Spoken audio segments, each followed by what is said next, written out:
안녕하세요. 수입시연구소 소장 이희명입니다. 오늘은 학생부 종합 세 번째 시간입니다. 지난 시간에는 2회에 걸쳐 서울대부터 서울시립대까지 살펴봤고요. 오늘은 건국대부터 아주대까지의 학생부 종합 전형에 대해 살펴보겠습니다. 제가 가르쳤던 학생들의 합불 사례에 대해서도 설명을 할 테니 학생부 종합 전형을 준비하는 학생들은 참고하시기 바랍니다. 건국대입니다. 2021년 KU 학교정 추천의 학생부 종합전형이 2022년에는 KU 지역균형의 교과 전형으로 변경되었습니다. 그러나 KU 자기추천의 경우에는 22년에도 학생부 종합으로 학생을 선발합니다.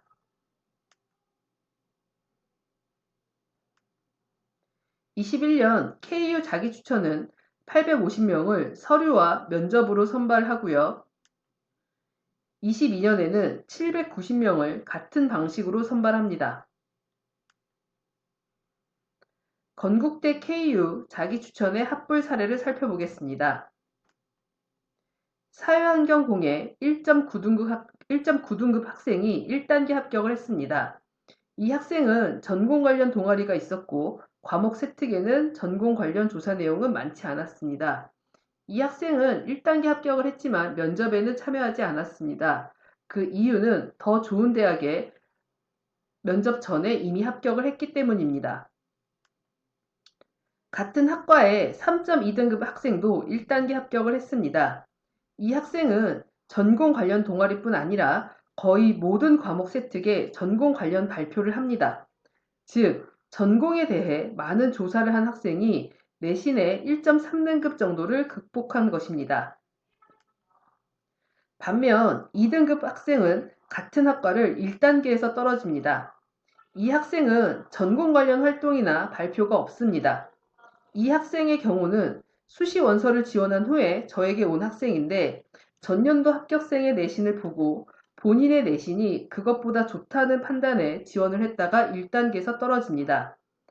학생부 종합은 내신만 보고 지원 여부를 결정해서는 안 됩니다. 동국대입니다. 21년 종합전형이었던 학교장 추천 전형이 22년에는 교과 전형으로 변경됩니다. 21년도 두드림 전형은 22년도에 학생부 종합으로 선발을 합니다. 동국대 두드림 전형은 21년에는 609명을 서류와 면접으로 선발하고요. 22년에는 같은 방식으로 451명을 선발합니다. 동국대의 합불 사례를 살펴보겠습니다. 경제 분야의 통계를 공부하고 싶어하는 1.8등급 학생이 합격을 합니다. 항공 분야의 신소재를 희망하는 2등급 학생도 합격을 합니다. 두 학생 모두 단순히 학과 선택을 넘어 학과 지식을 어느 분야에 활용할지가 분명합니다. 외고의 4등급 학생도 중어 중문을 합격을 합니다. 대학교 홈페이지를 보면 전형별로 합격자들의 내신 분포가 나오는데 어문 계열의 경우 특히 낮은 편입니다. 이것은 외고 학생들의 성적대일 가능성이 높습니다. 반면 2.5등급 학생은 생명 관련 학과의 1단계에서 떨어집니다. 수시를 지원할 때 다른 경쟁자에 비해 본인이 더 우위에 있는지 확인해야 합니다.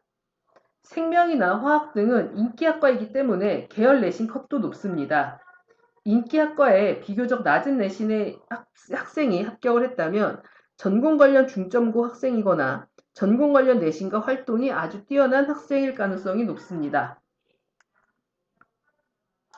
홍익대학교 학교생활 우수자 전형입니다. 21년도에는 서류와 수능으로 383명을 선발합니다. 같은 방식으로 22년에는 146명 늘어난 529명을 선발합니다. 제가 가르친 학생 중에 자연계 합격생은 거의 없습니다. 대부분 수능 최저를 못 맞췄기 때문입니다. 자연계는 수학과 과탐의 인원이 적어 등급을 맞추기가 힘듭니다. 내신과 전공 관련 활동이 애매하다면 수능 최저가 있는 이 전형을 지원하는 것도 하나의 전략이 될 수 있습니다. 숙명여대입니다. 숙명여대의 경우 학생부 종합은 서류형과 면접형 두 가지가 있습니다. 평가 방식이 다르니 주의 깊게 들으시기 바랍니다. 먼저 서류형입니다.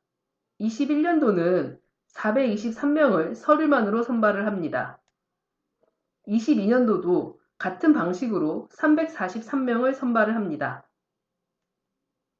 면접형은 230명을 서류와 면접으로 선발을 하고요.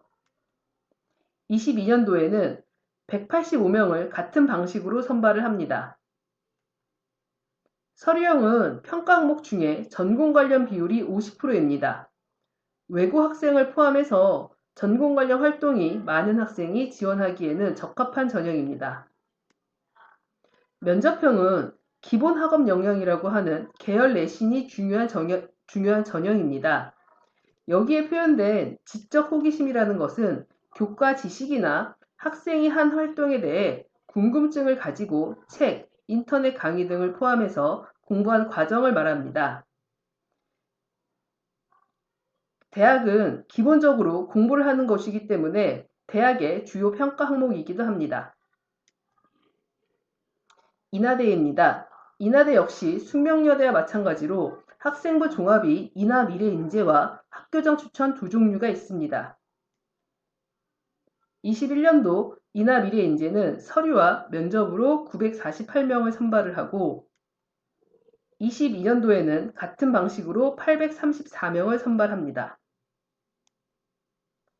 21년도 학교장 추천은 학교별로 5명만 지원을 할 수 있고요. 서류만으로 333명을 선발합니다.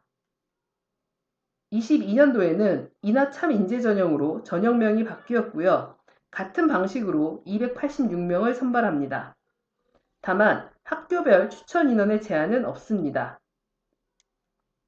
인하미래인재의 경우 숙명여대의 서류형처럼 전공 관련 내신이나 활동이 중요하고요.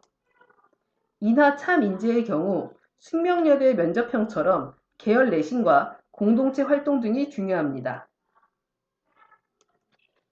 인하대의 합불 사례를 보겠습니다.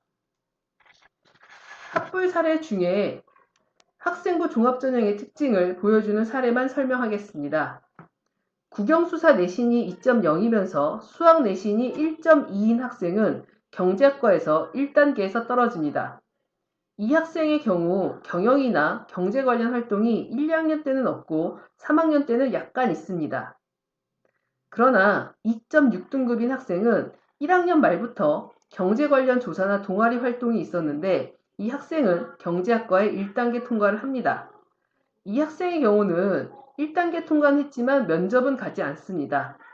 수능 점수가 잘 나왔기 때문에 더 좋은 대학에 진학이 가능했기 때문입니다.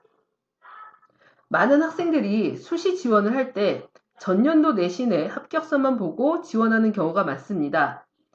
전년도에 2.6등급이 1단계가 되었으니 내 내신이 2.3이라면 붙을 수 있을 것이라고 생각을 합니다. 수시를 지원할 때는 합격한 학생의 내신도 중요하지만 불합격한 학생의 최고 내신도 고려해야 합니다. 2.6등급은 붙고 2.0이 떨어졌다면 내신이 2.3인 학생도 충분히 떨어질 수 있으므로 이 학과를 안정권이라고 생각하면 안 됩니다. 인하대 학교장 추천은 1.8등급 학생이 기계공학과에 합격을 합니다. 기계공학과는 전통적으로 인기 학과니만큼 계열 내신 컷이 높은 편입니다. 마지막으로 아주대입니다. 아주대도 인하대, 숙명여대처럼 전공 관련 내신이 중요한 다산인재 전형과 계열 내신과 공동체가 중요한 에이스 전형이 있습니다. 21년도 에이스 전형은 서류와 면접으로 561명을 선발하고요. 22년에는 같은 방식으로 541명을 선발합니다. 21년 다산인재는 서류만으로 222명을 선발하고요. 22년은 같은 방식으로 180명을 선발합니다. 위에 설명했던 것과 같이 에이스 전형은 계열 내신과 공동체 활동 혹은 리더십 등이 평가 항목입니다. 전공 관련 활동이 별로 없는 학생은 계열 내신과 리더십 활동을 통해 이 전형을 지원하는 것이 좋습니다. 다산 인재의 경우 전공 관련 내신과 활동이 주 평가 항목입니다.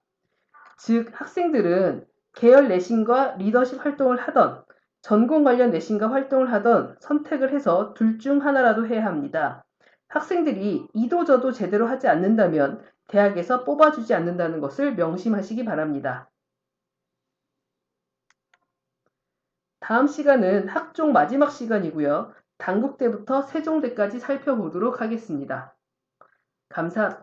감사합니다.